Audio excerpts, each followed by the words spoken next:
పవన్ కళ్యాణ్ మీద మీ అభిప్రాయం ఏంటి? పవన్ కళ్యాణ్ మంచివాడే సార్, ఆయన మంచివాడు. అంటే ఉప ముఖ్యమంత్రిగా ఎలా ఉంది ఆయన పనితీరు? అంటే పనితీరు బాగానే ఉంది, ఇద్దరు కలిసి బాగానే చేస్తున్నారు.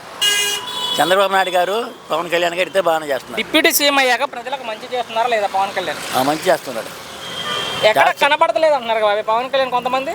లేదు లేదు, సినిమాలు చేసుకుంటూ ఉన్నారు కానీ ఇక్కడ ఎక్కడ కనపడలేదు అంటే మామూలుగా ఏదో ఒక నిమిషం బాబు, ఒక నిమిషం. సినిమాలు చేయాలి కదా, మరి ఏదో వాళ్ళ అభిమానుల కోసం ఒకటి సినిమా తీయాలి కదా, అందుకని తీస్తున్నాడేమో. కానీ ప్రభుత్వం బాగానే చేస్తున్నాడు. అంటే పదవి వచ్చాక ప్రజలను వదిలేసి సినిమాలు చేసుకుంటూ షికారులు తిరుగుతున్నారు పవన్ కళ్యాణ్ అంటున్నారు కొంతమంది. అన్ని అబద్ధమే, అన్ని అది చూస్తాడు ఇది చూస్తున్నాడు, అంతేగాని వదిలిపెట్టల. అది ఉప ముఖ్యమంత్రిగా బాగా చేస్తున్నారా లేదా? ఏంటి భవిష్యత్తులో ముఖ్యమంత్రి అవుతారా? అది చెప్పలేం. మీరేమనుకుంటున్నారు? పవన్ ముఖ్యమంత్రి అయ్యే అవకాశం ఉందంటే? అవకాశం అంటే చెప్పలేం కదా సార్, ఇప్పుడు 4 ఏళ్ల సంగతి ఇప్పుడు చెప్పలేం కదా. అవునులే. సో ఆయన సినిమాలో ఉండాలనుకుంటున్నారా రాజకీయాల్లో ఉండాలనుకుంటున్నారా మీరు? రాజకీయాల్లో ఉంటే మంచిది. ఆయన ఎందుకు రాజకీయాల్లో ఉండాలి పవన్ కళ్యాణ్ అంటే? మంచి పనులు చేస్తుండే కాబట్టి. ఓకే, థ్యాంక్స్ బాబా. పవన్ కళ్యాణ్ మీద మీ అభిప్రాయం ఏంటి? పవన్ కళ్యాణ్ అంటే పవన్ కళ్యాణ్ అభిమానం, మనం అభిమానులు కాదు, అర్థమైందా? మనం పార్టీ నాయకులు కాదు. పవన్ కళ్యాణ్ అయినా కానీ దాంట్లో నుండి దీంట్లోకి వచ్చిన పవన్ కళ్యాణ్ ఉండే ఉద్దేశం పవన్ కళ్యాణ్. అంటే ఇప్పుడు ఆయన డిప్యూటీ సీఎం గా ఉన్నారు. డిప్యూటీ సీఎం గా ఉన్నాడు. ఎలా అనిపిస్తుంది ఆయన పనితీరు? అంటే మొత్తం పేదవాడి కన్నా వాడికి మొత్తం న్యాయం చేయాలని అన్నాడు. అవును అంటున్నారు. అది అంటే ప్రజలకు మంచి చేస్తున్నారు, మంచి చేస్తున్నారు కాబట్టి ఈ మాట.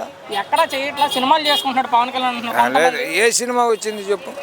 వాళ్ళు చెప్పేది వీరమల్లి వచ్చింది, మొన్న ఓజీ వచ్చింది, రెండే కానీ ఇంకా వచ్చిందా? ఉస్తాద్ భగత్ సింగ్ వస్తుంది రేపు మాపు. మామూలుగా సినీ ఆర్డర్ ఇప్పుడు బాలకృష్ణ ఉన్నాడు, ఎమ్మెల్యే అయ్యాడు, హిందూపురం ఎమ్మెల్యే 3వ గెలిచాడు. సినిమా తీయకుండా ఉన్నాడా? లేదులే. ఎన్టీఆర్ కూడా ముఖ్యమంత్రి ఉండగా సినిమాలు చేశారు. ఎన్టీ రామారావు. నేను చెప్పేది అన్న, బాలకృష్ణ హిందూపురం ఎమ్మెల్యేగా పోటీ చేశాడు, 3 సార్లు గెలిచాడు. సినిమా తీయకుండా ఉన్నాడా? లేడుగా. అంటే ఈయన డిప్యూటీ సీఎం ఆయన ఎమ్మెల్యేనే, ఈయన మంత్రి ప్లస్ డిప్యూటీ సీఎం. మంత్రి అయినా ఎమ్మెల్యే వైసీపీ వాళ్ళు అంటారు అన్నమాట. వైసీపీ వాళ్ళు 36 చెబుతారు. నేను చంద్రబాబు నాయుడు జైల్లో వేసాను, రేపు అవసరం అయితే ప్రతి ఒక్కరిని ఏర్తానని అంటాడు జగన్మోహన్ రెడ్డి. అదే మాట చెప్తున్నారు. ప్రతి ఒక్కరిని ఏర్తాను జగన్మోహన్ రెడ్డి అని అంటాడు. 2 నెలల్లో జైల్లో వేస్తారంట. ఇప్పుడేమన్నాడు చంద్రబాబు నాయుడు? కంగారు పడమాకండి, నిదానంగా ఎరుకుంది. ఇప్పటికి మామూలుగా ఏదో శుద్ధార్థంగా ఉండవాళ్ళ వరకు ఏరుకున్నాడు. నిదానంగా వేద్దాం, మీరు కంగారు పడమాకండి అని మంత్రికి కానీ ఎమ్మెల్యే కానీ చెబుతున్నాడు. రప్ప నరికేది ఇవ్వలేనే నరుగుతుంది. దాన్ని ఏముంది? ఇప్పుడు రంగా గారు ఉన్నారు, రంగా గారు నరకలేదు, అంతే రప్ప ఏముంది?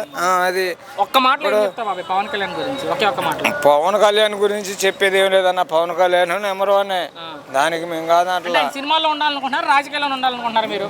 ఇప్పుడు రేపు పొద్దున్న చంద్రబాబు నాయుడు చచ్చిపోతాడు, సీఎం అయినాక లోకేష్ ఉన్నారు కదా బాబాయ్, డిప్యూటీ సీఎం అంటే ఆయనే కదన్నా. ఇప్పుడు ఆయనే కదా. రేపు పొద్దున ఈసారికి వచ్చేసరికి ఈ చచ్చిపోయాడు అనుకో, రేపు పొద్దున ఎన్టీఆర్ అవ్వచ్చు. చూద్దాం భవిష్యత్ ఎలా. మరి ఎన్టీఆర్ అవ్వచ్చు.